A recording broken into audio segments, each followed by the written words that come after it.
Okay, I want to show you real fast. I've got my letters pressed on, and I wanted to show you how I did one of them.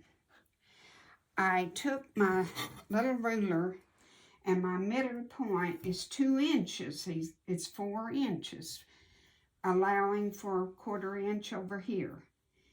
And I am doing them about 3/8 inches down from the seam. So I gotta find a place better to mark. Here we go.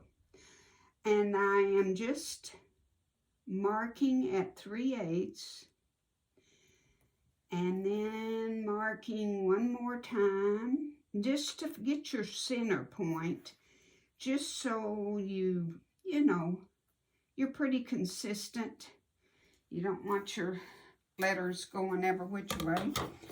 And I have taken a straight pen and just scored this paper so that it will come off real easy. Now, you have to take this off because I have ironed it. I have pressed it on there with the paper still left on it, and it will not stick. So you have to take that backing off. Then line up your middle. Just kind of eyeball it like that.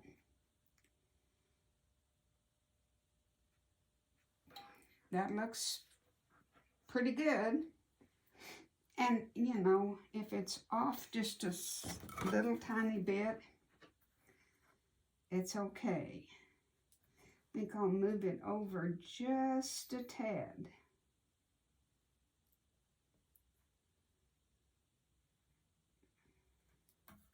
Well, I moved it back, didn't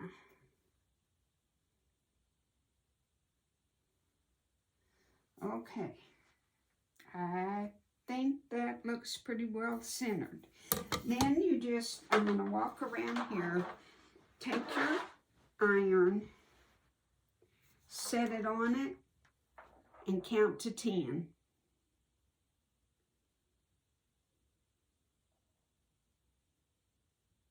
I have my setting on wool. And that's how you put your letters on. Score. And you don't have to go real hard on it. Don't get into your fabric. Just do a little slight score. Doesn't take much at all.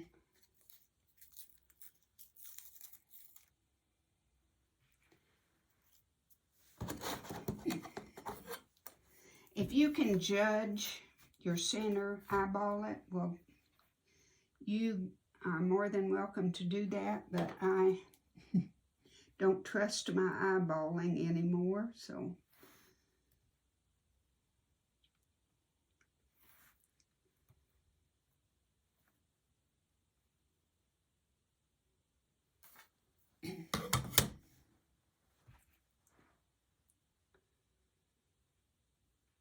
And I'm putting it right on that last mark so that it's evenly spaced from there to there, and it looks pretty good. If it's got a little thread hanging like that, take it off before you press.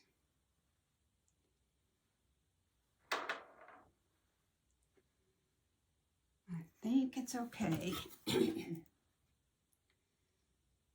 it's okay.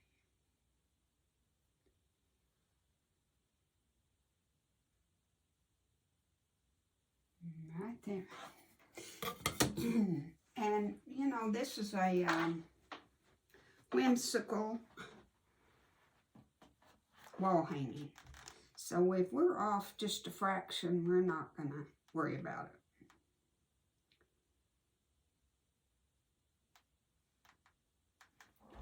Now we're ready to do the blanket stitch around it, and I'm going to set my machine up and get ready, and we will do the letter E, so I can show you how to do it. Okay, I'm going to use brown thread because, you know, when you're doing this, you can see every little mistake. So I'm going to use something real close to this.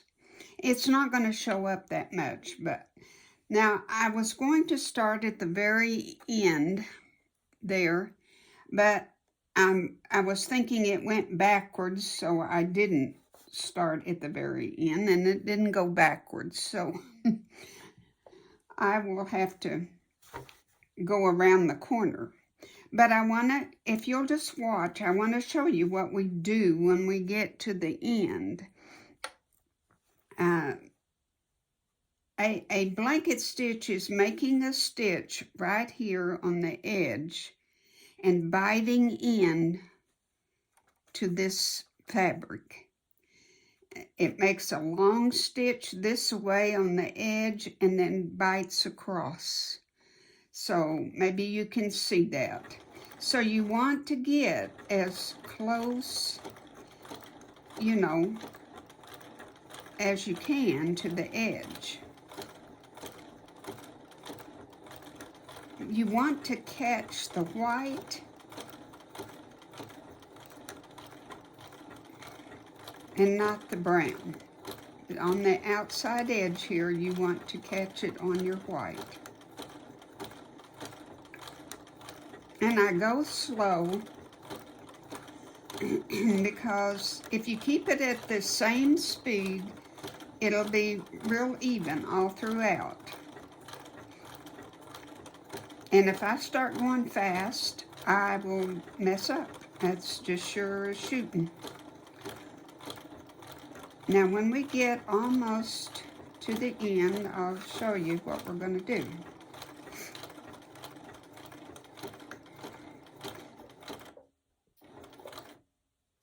Okay, I'm going to put my needle down and stop right there, right on that. And I'm going to pivot. And I think when it goes back up, yeah, it's going to go get it right on the edge.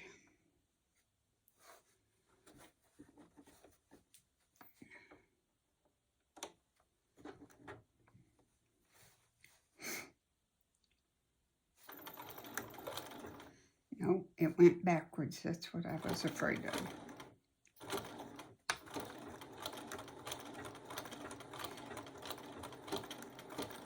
I should have moved down a notch. You never know where it stops and where it starts.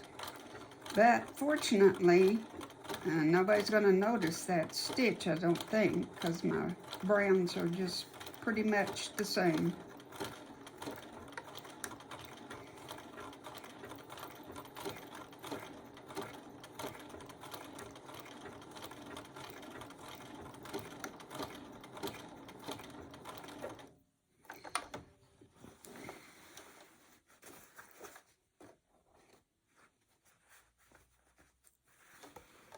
And I have my biggest stitch on here.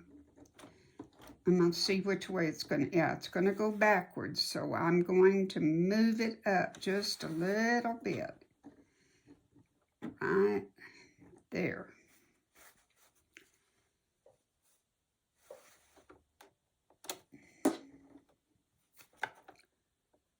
You have to kind of hold your mouth just right.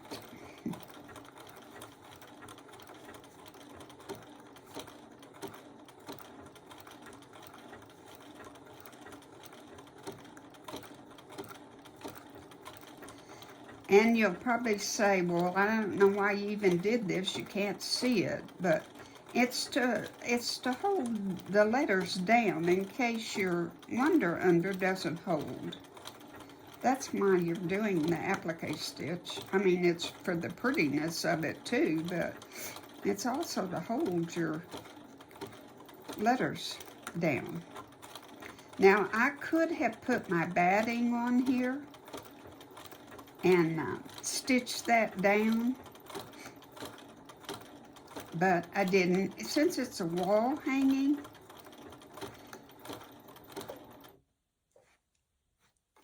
I'm not worried about that. Oh, I think that's just going to be so pretty.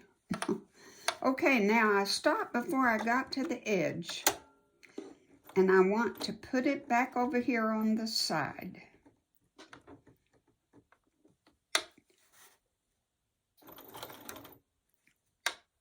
And I thought it was going to go backwards, but it didn't.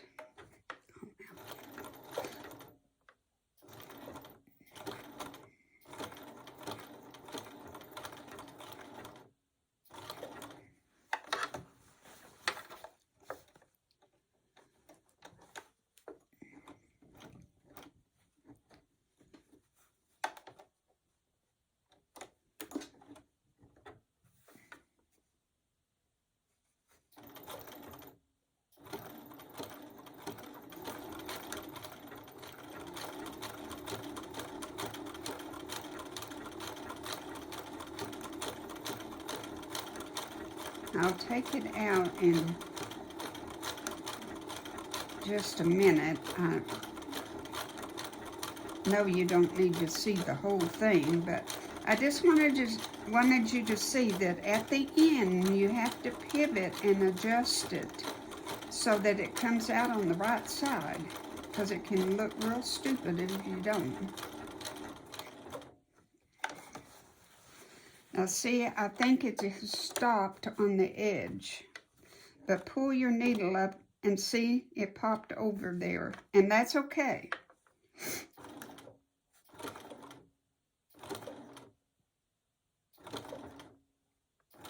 See, I'm going, that worked out good. That was the best way to do it, is to stop one stitch early before you get to the edge.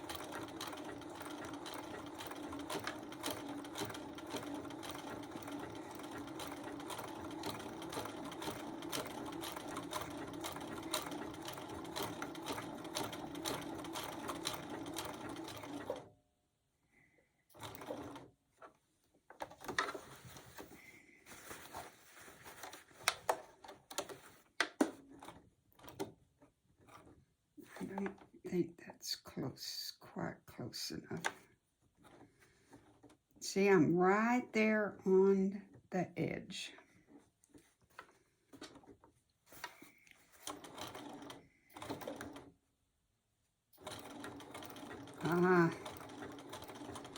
No, that's not good.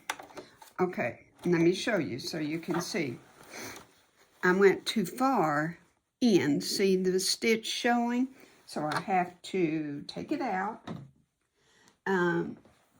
When you do that, you just get your little scissors. These aren't my little scissors, but... And then you can pick up where you left off. But I'm going to take that out because I do not like that at all. It ruins it for me. So I'm going to take it out, and then I will start on this side and go the right way. But see how darn cute that is? It does show pretty good. There I have a stitch that was too long, but I can get my little scissors and fix that. It honestly just takes, by the time I get to the 7th letter, I'll have it down pat. Excuse me. So that's how you do it. And don't worry, you can always take it out if you make a mistake. Just go back and start over. Okay? Thank you. Okay, I want to show you one more time. I'm at the very, very end of the E. And now I turn and I put my pressure foot down and I lift it up to see which way. See, it popped over to the left. So I know I just need to go over just a little.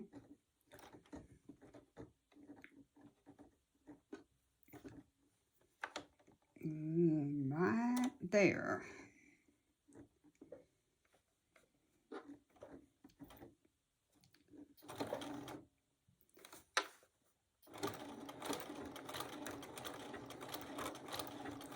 And then I'm on track to finish this side.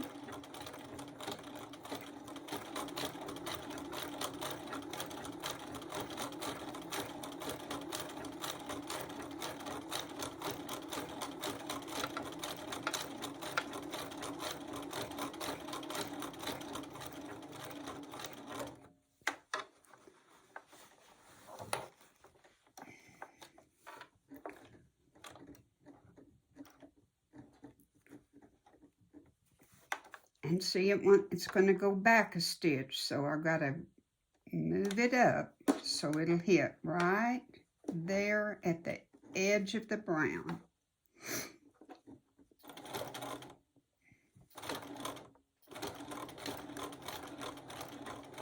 And there we go. We're ready to go.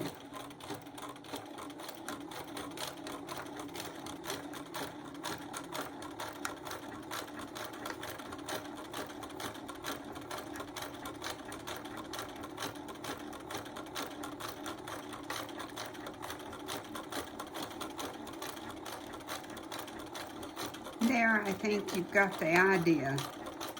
It just takes watching where you're at and where your needle needs to go back into the fabric. You just have to pay attention. But stop at the very end of the row and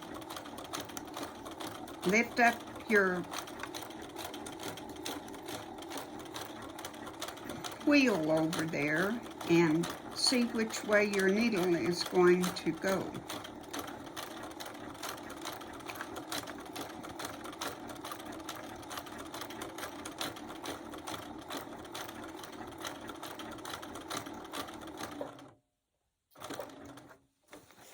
We're almost done. See how pretty, isn't that pretty? I love it, I love it. Okay, I think you've got the idea. One last look at the finished product. It's not perfect. I'll have to do better on the next one. But like I say, once we get another one done, we'll get the hang of it, because I don't like these little threads showing, but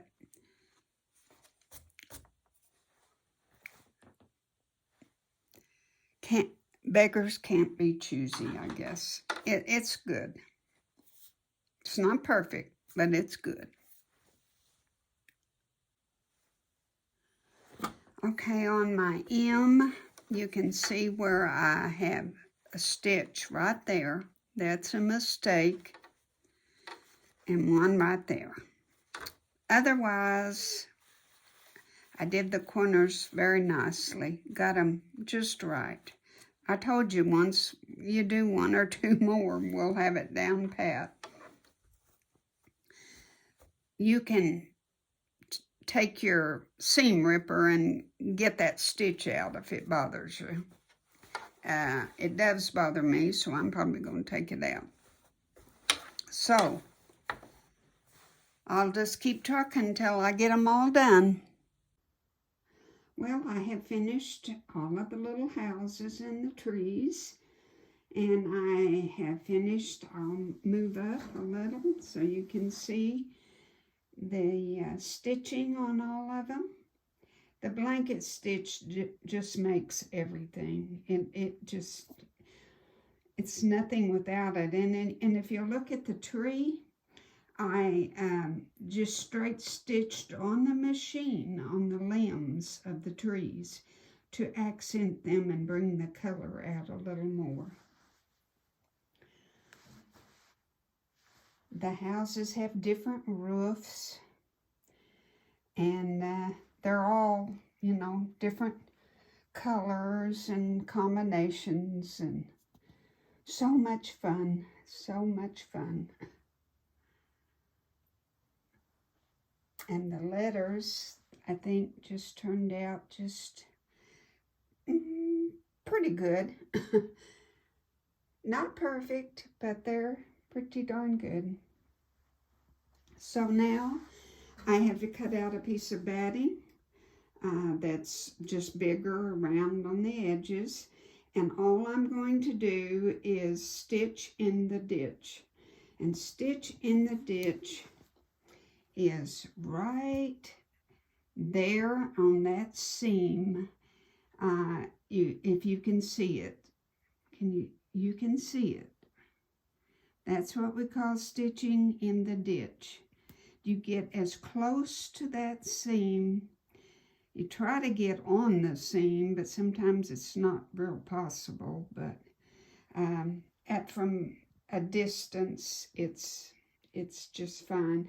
That's all the quilting I'm going to do, is just on each seam I'm going to stitch in the ditch. And then that will be done, and then I will cut out the backing, and I will put a facing on it so that I can put a hanger through it.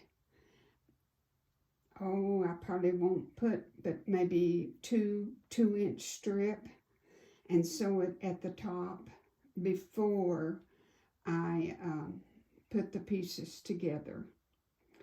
And then put my binding on it, and it's done. I have pieced 2 pieces together to get my back for my wall hanging. I have made a sleeve, and when I put my binding around after I get it on, then I will sew the little pocket down. And then I'm done. This is my strips for my binding. I've just used various fabrics from the houses, and I have plenty. I have a little extra, I'm sure. I've only cut it 2 1/4 inches for a wall hanging for this small, instead of 2 1/2. And I think I'm going to go ahead and put it on the old-fashioned way and hem it by hand on the back. I don't want to mess it up by trying to hem it on the machine. So we are almost done, and thank you for watching. Alrighty, there's my finished wall hanging, and the dowel rod has got to be cut to size, so of course it won't be like that. And I'm going to tie some jute on the ends of it and meet in the middle and tie a bow, and that's how I'm going to hang it. And I just hope you'll make one. And I know right now the end colors are black and gray and white, so I'm going to make one. And maybe stick a little red chimney on a couple of the houses. I know that's real popular right now. So that's going to be my next one. Start making Christmas presents. So thank you for watching me. Have a wonderful day.